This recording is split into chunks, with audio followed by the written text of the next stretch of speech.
ሰላም ውድ ተመልካቾቼ፣ በዛሬው ቪዲዮ ከጊዮርጊስ በሞተር ሳይክል ተነስተን ወደ ፒያሳ የውስጥ ለውስጥ ሰፈር በመግባት ምን እንደሚመስል እናሳያለን። ከዚያም ከፒያሳ እስከ አውቶቡስ ተራ ያለውን መንገድ በወፍ በረር ከማየት ባሻገር የነበረውንና ያለውን ታሪክና ክስተት ፍንትው አድርገን እናሳያለን። የፒያሳ አውቶቡስ ተራ የአዲስ አበባ የልብ ትርታ ከሚመታባቸውና የከተማዋን የቀን ተቀን እንቅስቃሴ በጉልህ ከሚያሳዩ ቦታዎች አንዱ ነው። አውቶቡስ ተራ ከደረስን በኋላ ወደ ሰባተኛ ውስጥ በመግባት ለማየትና ለመገመት የሚከብደውን የሕይወት እንቆቅልሽ እናያለን። በስመ አብ በወልድ ወመንፈስ ቅዱስ። እንዴት ነው በቀንም ያስፈራል ቦታ። ኧረ በፈጣሪ ያለ ምን ውስጥ ነው የገባው ደግሞ?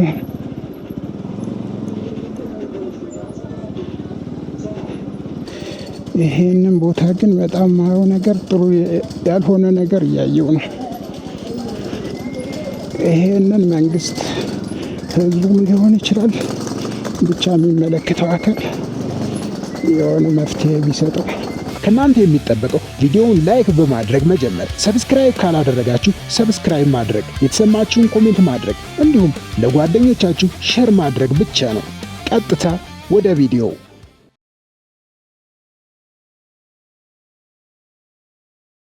የፒያሳ አውቶቡስ ተራ የአዲስ አበባ የልብ ትርታ ከሚመታባቸውና የከተማዋን የቀን ተቀን እንቅስቃሴ በጉልህ ከሚያሳዩ ቦታዎች አንዱ ነው። በአካባቢው ያለውን የመንገዱንና የኑሮውን ሁኔታ እንደሚከተለው መመልከት ይቻላል። የመንገዱ ሁኔታ ወይም የትራፊክና የአካባቢው እንቅስቃሴ፣ ግርግርና ትርምስ። የፒያሳ አውቶቡስ ተራ ዘወትር ጥንትም ሆነ አሁን በሰውና በታክሲ አውቶቡስ ግርግር የተሞላ ነው። ከጠዋቱ 12 ሰዓት ጀምሮ እስከ ምሽቱ 4 ሰዓት ድረስ የሰው ጫጫታ፣ የወያላዎች ጥሪ፣ 4 ኪሎ፣ ቦሌ፣ መገናኛ የሚሉ ድምጾች እና የከተማ አውቶቡሶች ድምፅ አይጠፉም። የመንገድ መሰረተ ልማትና ለውጥ። በቅርብ ዓመታት በተደረገው የከተማ ኮሪደር ልማትና መልሶ ግንባታ ምክንያት የፒያሳ መንገዶች ሰፋፊ፣ ንጹህና ለባቡር እንዲሁም ለእግረኛ ምቹ ሆነው ተዘጋጅተዋል። ይሁን እንጂ በትራንስፖርት ሰዓት በተለይ ጠዋትና ማታ ወረፋውና መጨናነቁ አሁንም ድረስ የነዋሪው ዋነኛ ፈተና ነው። የእግረኞችና የነጋዴዎች ፍሰት። በእግረኛ መንገዶች ላይ የሚጓዘው ሰው ብዛት ከመብዛቱ የተነሳ ትከሻ ለትከሻ መተካከክ የተለመደ ነው። አልፎ አልፎም የመንገድ ላይ ሻጮች ወይም ጉልትና ስልክ መለዋወጫ የሚሸጡ ከመንገደኛው ጋር ተሳስረው ይታያሉ።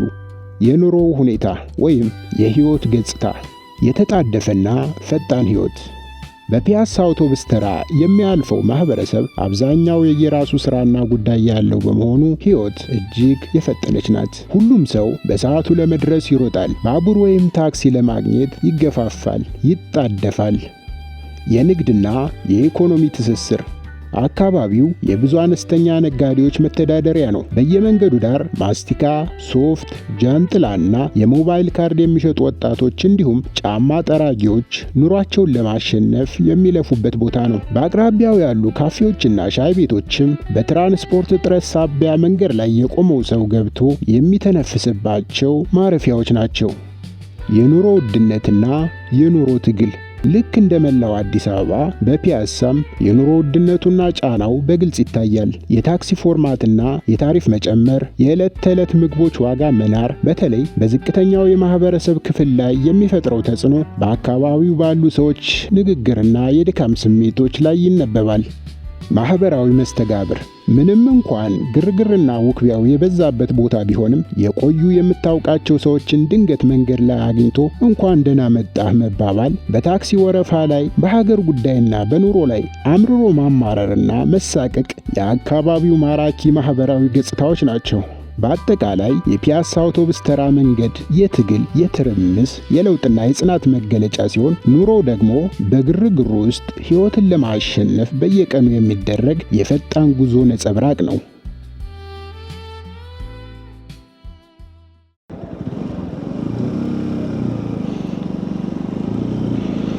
ሰላም፣ እንዴት ናችሁ? ዛሬ ደግሞ ከጊዮርጊስ ተነስቼ ውስጥ ለውስጥ በባለፈው ከ6 ኪሎ ተነስተን በአቡነ ጴጥሮስ በኩል አድርገን ወደ ሳንሱሲ በሄድንበት መንገድ ያው ሙሉ አስፋልቱን ስላየን ዛሬ ደግሞ ውስጥ ለውስጥ ፒያሳ ምን እንደሚመስልና ከዛ በአውቶቡስ ተራ አድርገን ወደ ታች 7ኛ ወርደን መርካቶን እንቃኛለን ማለት ነው። ዛሬ ውስጥ ለውስጥ ያለው እስኪ በትንሹ ምን ይመስላል የሚለው እናያለን።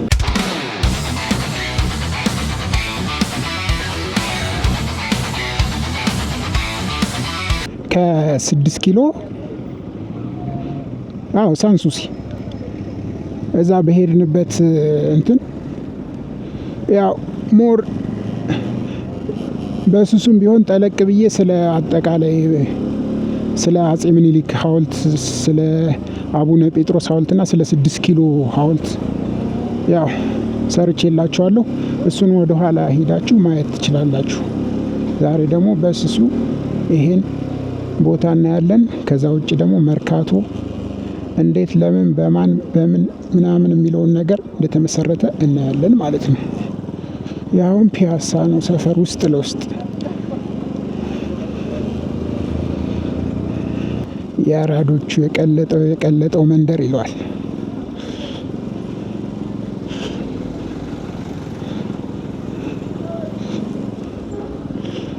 አይ ፒያሳ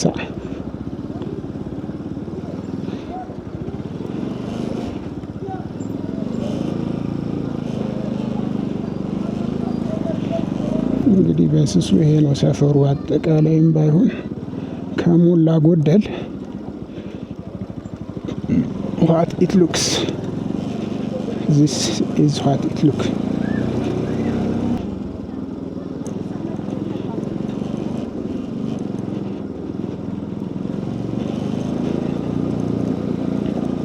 It's unpaved. መንገዱ ብጥስጥስጥስ ያለ ነው። የውስጥ ለውስጥ መንገዱ እንግዲህ ይሄ ነው።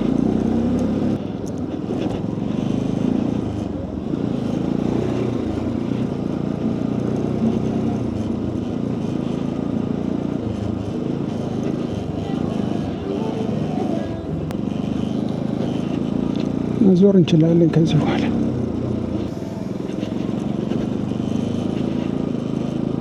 በለው በጣም ግምት ያለ ነው።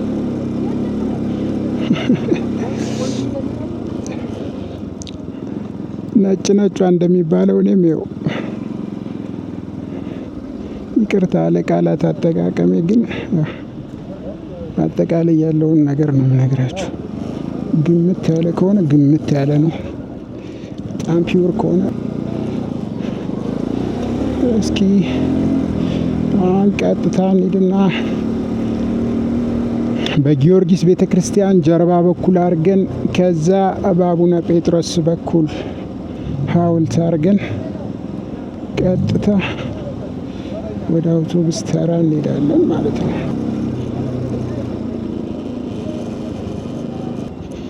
መሰናክል በሉት።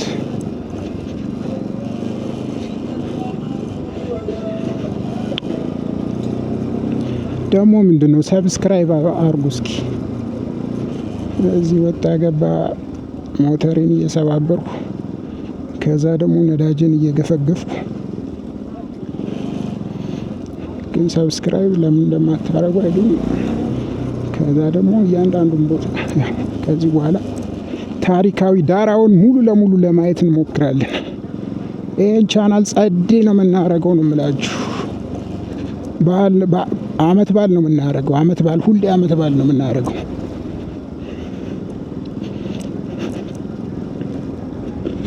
ከእናንተ ጋር ከሆንኩ እንዴት ነው ማላደርገው ትላለህ። ከዛ እስኪና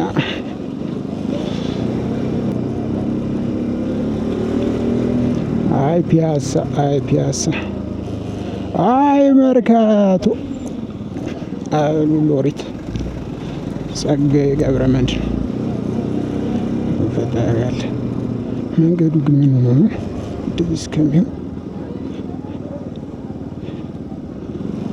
ተመልካች አጣምን ነው ይሄ መንገድ።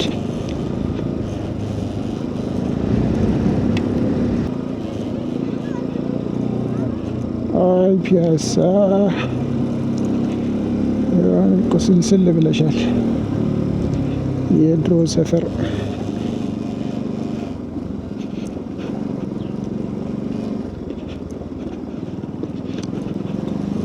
አራዳ ሁሌ ሲነሳ ፒያሳ ፒያሳ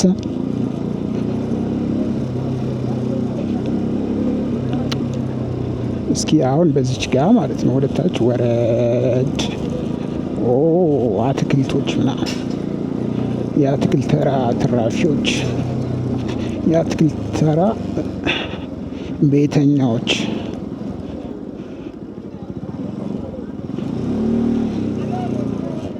ኧረ በስመ አብ ምንድነው የሚያክል በፈጣሪ ያለ።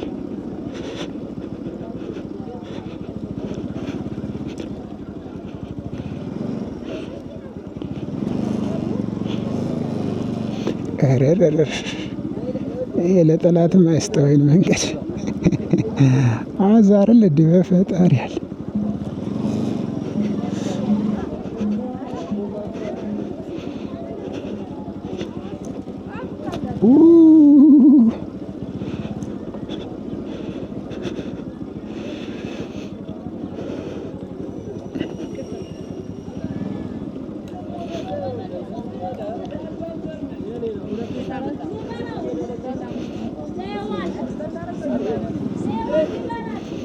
ወይ ጉዴ ወይ ጉዴ! ኧረ በፈጣሪ ያለ።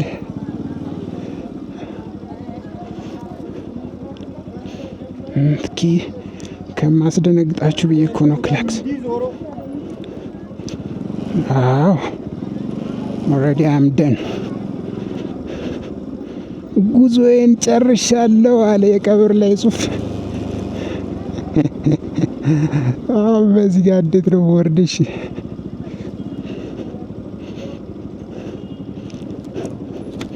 ኧረ በፈጣሪ ያለ።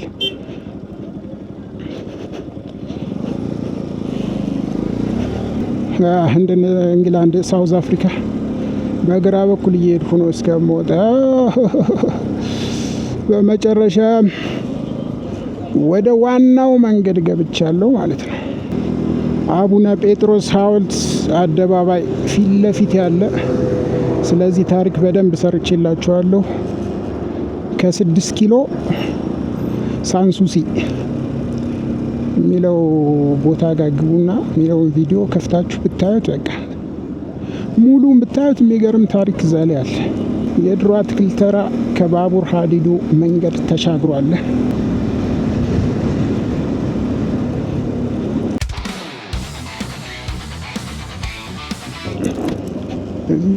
መንገዱ ራሱ ምቹ አይደለም። አስፋልቱ ቀልጦ ወደ ላይ ወደ ታች ወደ ላይ ወደ ታች ቀልጦ የሆነ ቦታ ላይ ግግር ብሎ ሲከባች፣ ከዛ በጣም ነው በቃ ምቹ ይመስላል ሲታይ፣ ግን ልክ ስደርስበት ያንገጫግጫል። ኦልሬዲ አባኩራን ሰፈር አንዋር መስጊድ አባኩራን ሰፈር ደርሻለሁ። በኋላ በታች ዙሬ ምናምን እስኪ አውል ሾው ዩ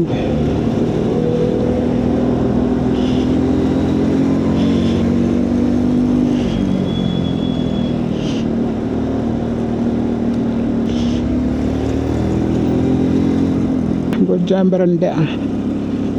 በረንዳ ያደርስናል። እንግዲህ ጎጃም በረንዳዬ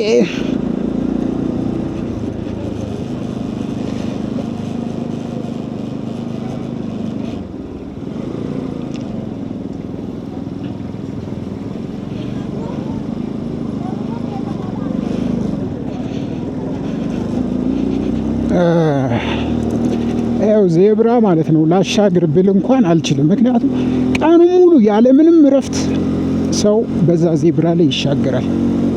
ከዛ መኪናውም ቀስ ብሎ ነው የሚያልፍ። ከዛ ደግሞ እግረኞችም ያልፋሉ ቀስ ቀስ እያሉ። እንደዚህ ተጠባብቀን ምናምን የለም። በቃ ሲስተሙ ነው እንግዲህ ተረዱኝ። ዛሬ ግን ብዙም ሰው የለም፣ መኪናም የለም ብዙ ይመስለኛል። ሙስሊሞች ከበዓል ብዙም አልወጡም መሰለኝ። በዓላቸውን ገና እያከበሩ ነው።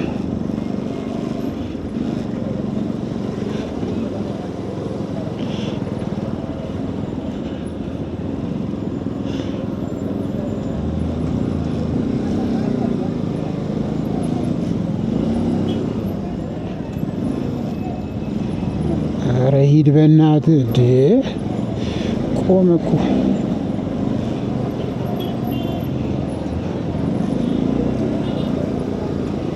ያው በቃ ተከባብሮ ነው ያልኳችሁ እኮ ሰዎች። እዚህ ስፍራ ላይ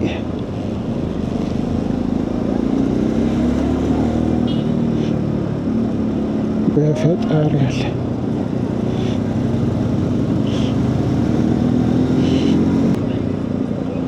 አውቶቡስ ተራ ፋይናሊ አውቶቡስ ተራ ገብተናል።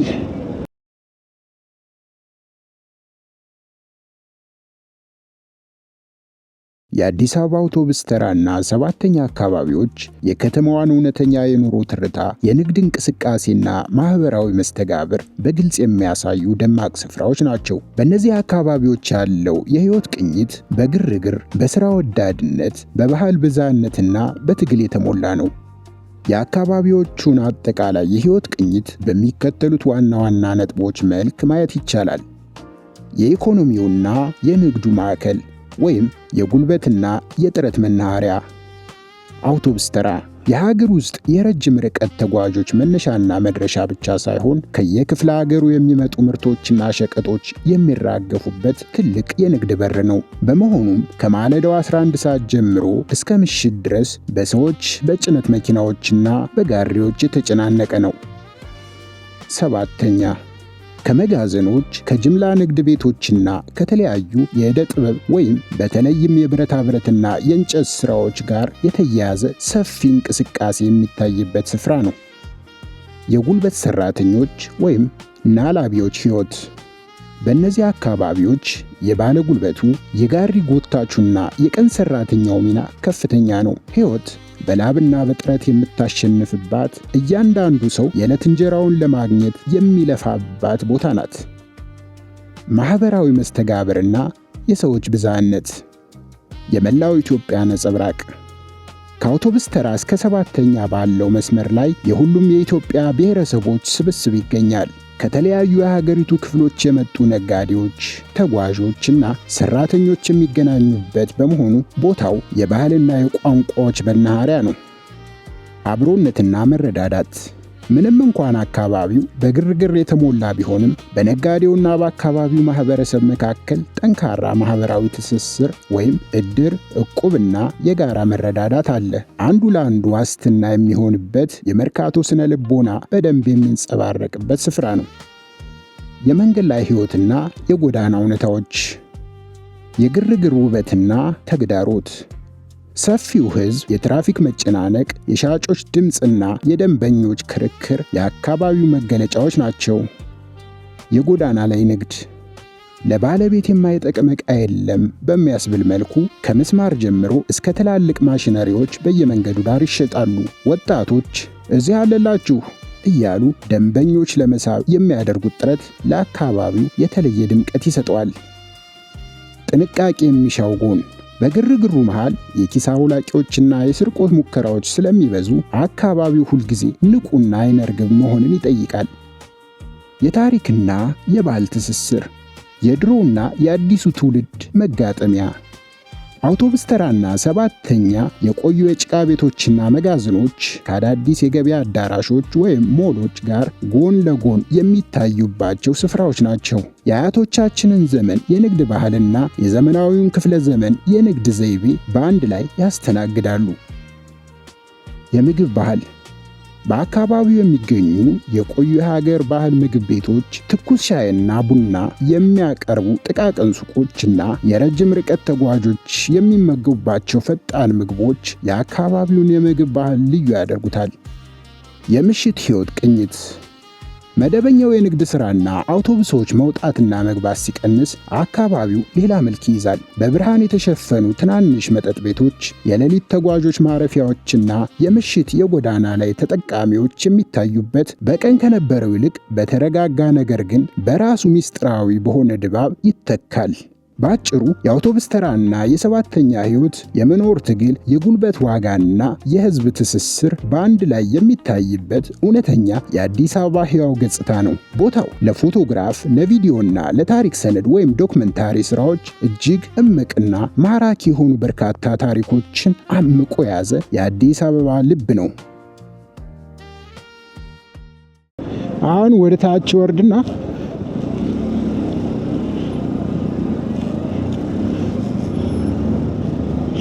ኧረ በፈጣሪ ከዛ በሰባተኛ በኩል አድርጌ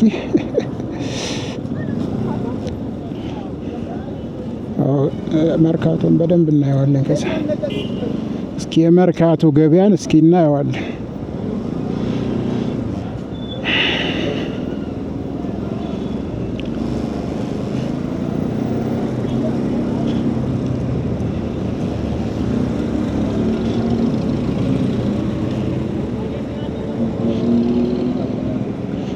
እዚህ ጋር ያስወጣን። ቆይ በታችን ነው ልለፍ። በዛች ጋር ልሂድ።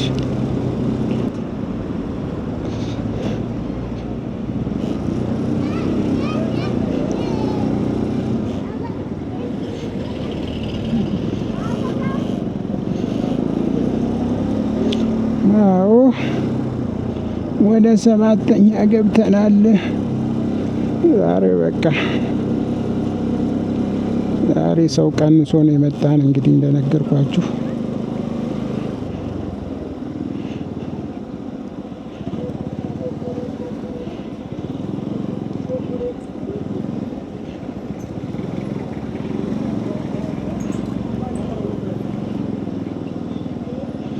እስኪ በዚህ ታች ልግባ።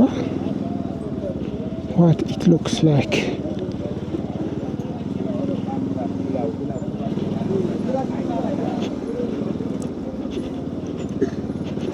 በስመ አብ በወልድ ወመንፈስ ቅዱስ። እንዴት ነው በቀንም ያስፈራል ቦታ።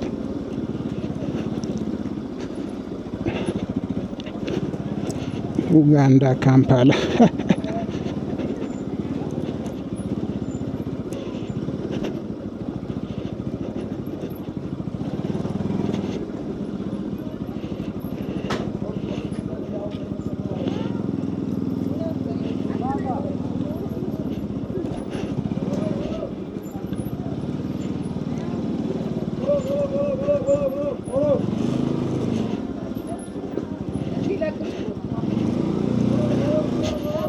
ኧረ በፈጣሪ ያለ ምን ውስጥ ነው የገባው ደግሞ?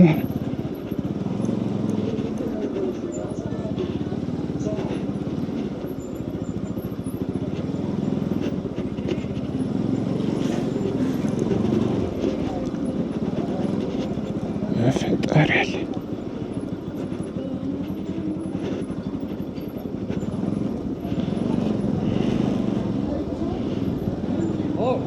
ወይ ጉድ!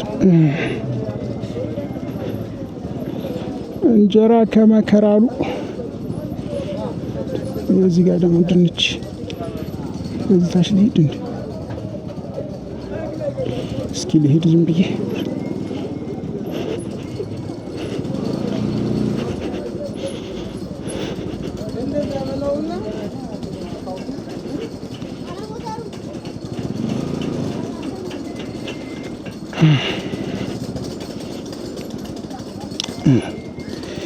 ይሄንን ቦታ ግን በጣም ማየው ነገር ጥሩ ያልሆነ ነገር እያየው ነው።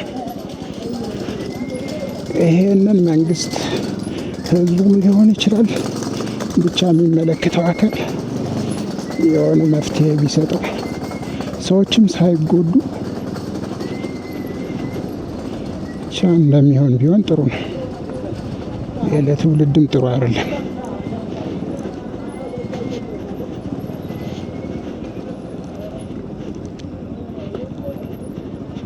በፈጣሪ ያለ